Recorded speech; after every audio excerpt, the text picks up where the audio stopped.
There are things I learned across 14 years of serving the Florentine Republic that most men prefer not to know.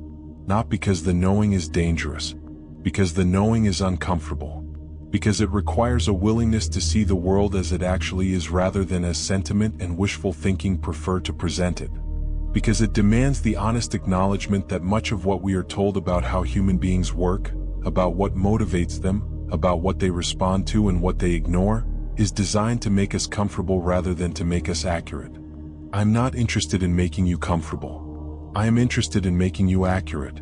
Because accuracy, in the domain of human nature and power and influence and the navigation of a world that does not arrange itself according to your preferences, is the most valuable quality you can possess. The 8 lessons I am going to share with you today are not pleasant. They are not the lessons that the moralists and the idealists and the people who benefit from your continued comfortable illusions would choose to share with you. They are the lessons that I learned through the specific, costly, sometimes brutal experience of watching what actually happens when human beings are under genuine pressure, pursuing genuine stakes, with their genuine nature fully engaged rather than politely concealed. They are, in other words, true. And truth, however uncomfortable in the moment of its reception, is always more useful than the comfortable alternative. My name is Niccolò Machiavelli, and these are the 8 lessons that changed how I see everything. The first lesson is this: most people are not against you. They are simply for themselves. This distinction sounds subtle. Its practical implications are enormous. The man who believes that the people working against his interests are motivated by hostility toward him specifically will spend his energy on the wrong response. He will take it personally. He will seek to understand what he did to produce the hostility. He will attempt to address the hostility through improved relationship or better communication or the demonstration of his genuine goodwill. None of these responses addresses what is actually happening, because what is actually happening is not hostility toward him specifically. It is the straightforward pursuit of interests that happen to conflict with his. The man on the other side of the conflict is not thinking about him. He is thinking about himself, about what he needs, about what this situation offers him or threatens him with, about how to secure the outcome that serves his position. Understanding this changes everything about how you navigate conflict and competition. The man who knows he is facing self-interested pursuit rather than personal hostility does not take it personally. He does not expend energy on the emotional processing that personal hostility would require. He simply assesses the interests at play, identifies where genuine alignment might be built and where genuine conflict is unavoidable, and responds to what is actually there rather than to the story he has constructed about what is there. Most conflicts, examined through this lens, become considerably less personal and considerably more manageable. Not all of them. Genuine hostility exists, but it is rarer than the self-interested pursuit that most people mistake for it. Separate the personal from the structural. Almost always, it is structural. The second lesson is this: the quality of your thinking determines the quality of your outcomes more than any other single factor. I observed this across my entire career with a consistency that eventually made it my primary framework for assessing men and situations. The men who produced the best outcomes were not always the most talented in the conventional sense.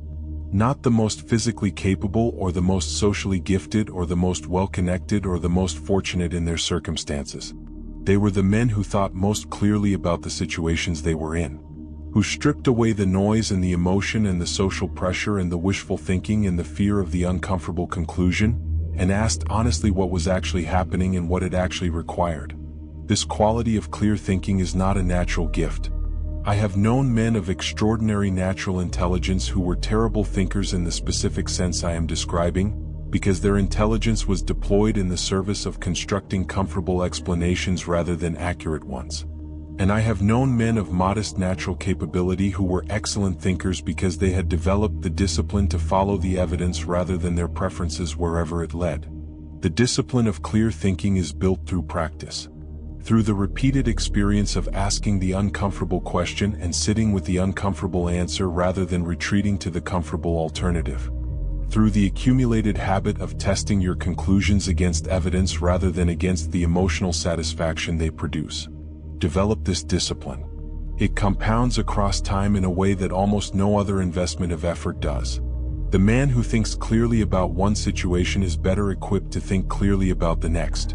The clarity accumulates, and the accumulated clarity, applied across sufficient time, produces outcomes that natural talent alone never reaches.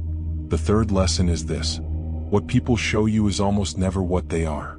Watch what they do, not what they say, and watch what they do under pressure most of all.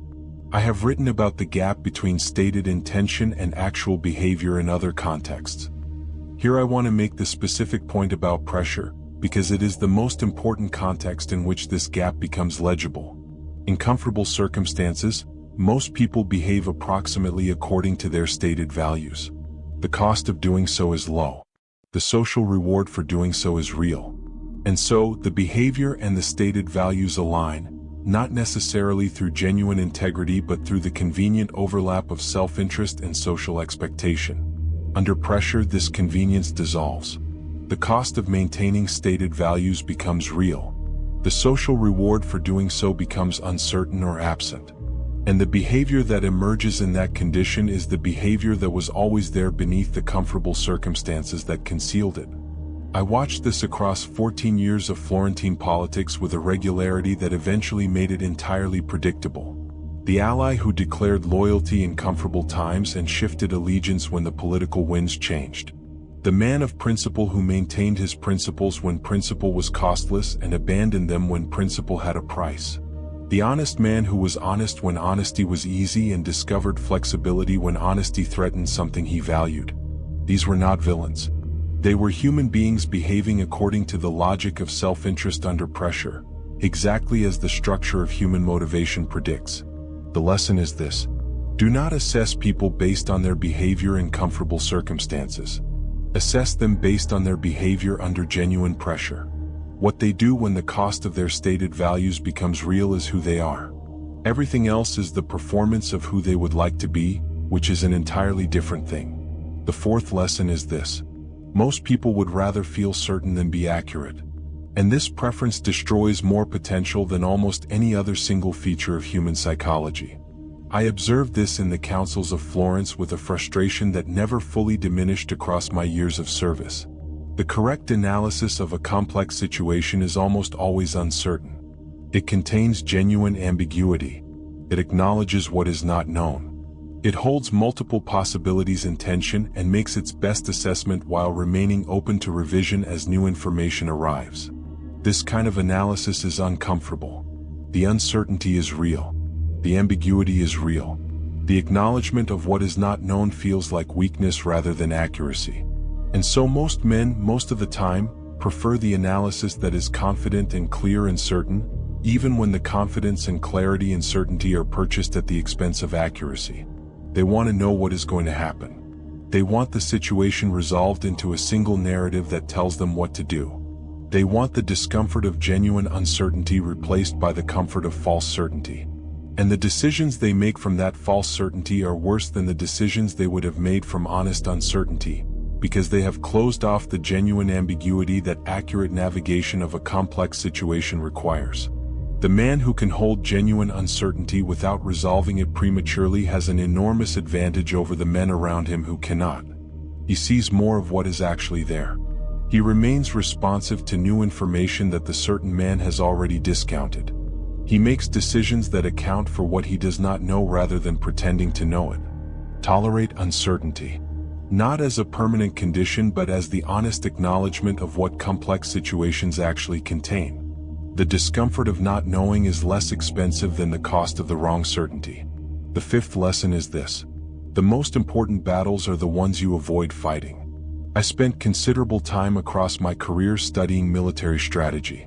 Not because I was a soldier but because military strategy is the most concentrated and highest stakes version of strategic thinking available, and the principles that govern it translate with remarkable precision into every other domain of human competition. And the principle that I found most consistently underappreciated, both in military strategy and in the broader strategic thinking of the men I observed, was this: the most decisive strategic advantage is not winning the battles you fight. It is choosing which battles to fight at all.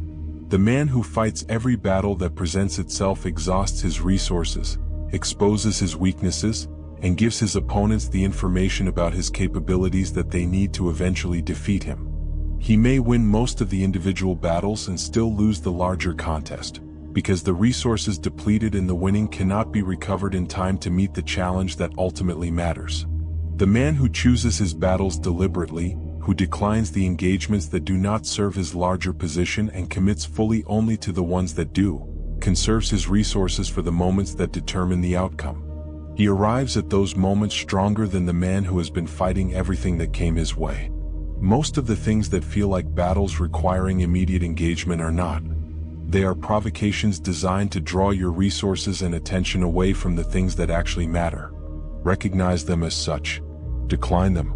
Reserve yourself for what actually requires your full engagement. The battles you avoid are often more important than the ones you win. The sixth lesson is this. Genuine confidence is built through accumulated evidence of your own capability. Everything else is performance. I observed across my career that the men who projected the most compelling confidence were almost never the men who were performing it. They were the men who had accumulated, through genuine experience and genuine achievement and genuine failure, examined honestly, genuine evidence of their own capability to navigate difficult situations. They had been in difficult situations before. They had come through them. Not always perfectly.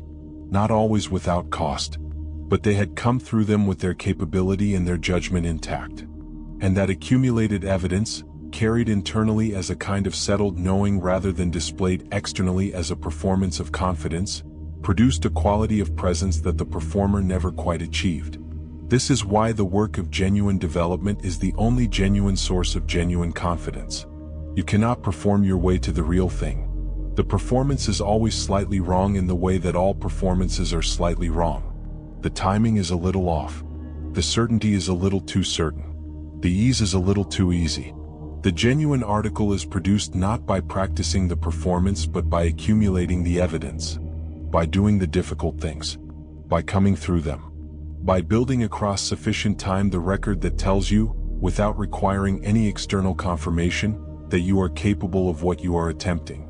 That record is what produces genuine confidence. Not the affirmations. Not the studied posture. Not the rehearsed certainty. The evidence. Build it through genuine engagement with difficult things. And the confidence will be a consequence rather than a practice. The seventh lesson is this. The man who needs the outcome more than his opponent does has already lost the negotiation. I learned this through hundreds of negotiations conducted on behalf of Florence across 14 years. And it was the single most reliable predictor of outcome that I ever identified. Not the quality of the arguments. Not the reasonableness of the positions. Not even the actual merits of what was being negotiated. Who needed it more? The party that needed the outcome more was always willing to accept worse terms to secure it. They could be held until the pressure of their need produced concessions that the less needy party would never have made. They revealed their need through the urgency of their pursuit, through the speed of their concessions, through the visible anxiety that surrounded their engagement with the negotiation. And the other party, sensing the need, held their position and received better terms as a result. The practical application is direct. In any negotiation, any relationship, any situation where outcomes depend on the relative positioning of two or more parties, the man who genuinely needs the outcome least has the most leverage. Not because he is more deserving. Because his willingness to walk away is credible in a way that the needy man's willingness to walk away never is. Build genuine alternatives. Not to perform indifference, but to genuinely reduce your dependence on any single outcome. The man with genuine alternatives is genuinely less needy. And genuine needlessness is one of the most powerful positions available in any negotiation. Build your alternatives before the negotiation begins. Because once it has begun, it is too late. The eighth and final lesson is the one that I consider most fundamental and that took me longest to fully understand.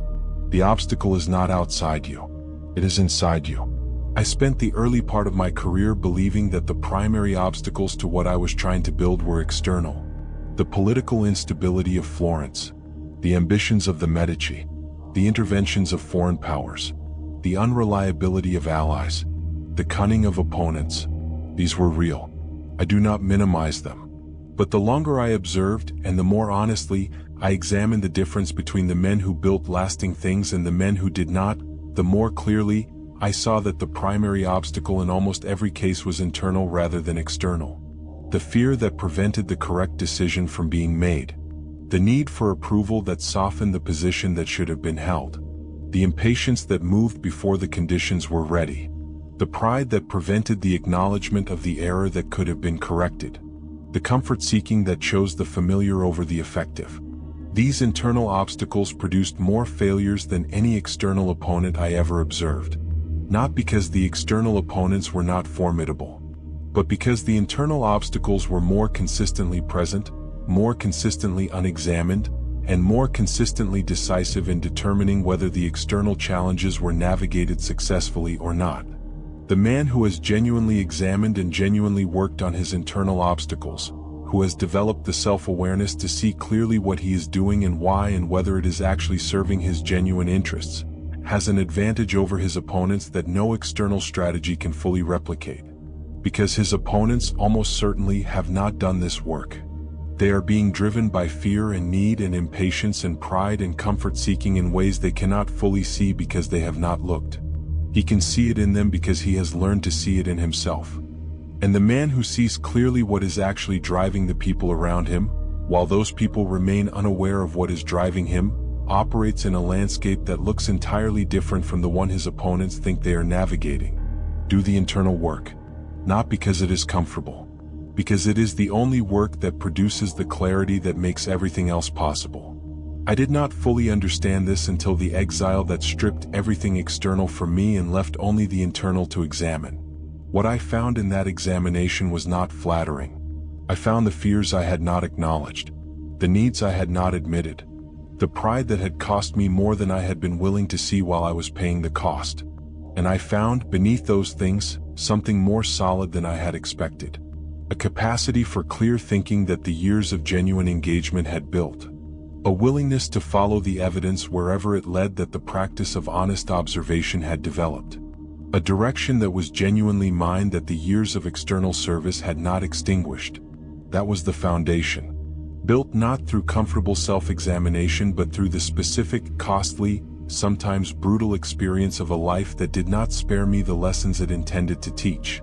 I am giving you those lessons without the cost. What you do with them is the only thing that was ever in your control.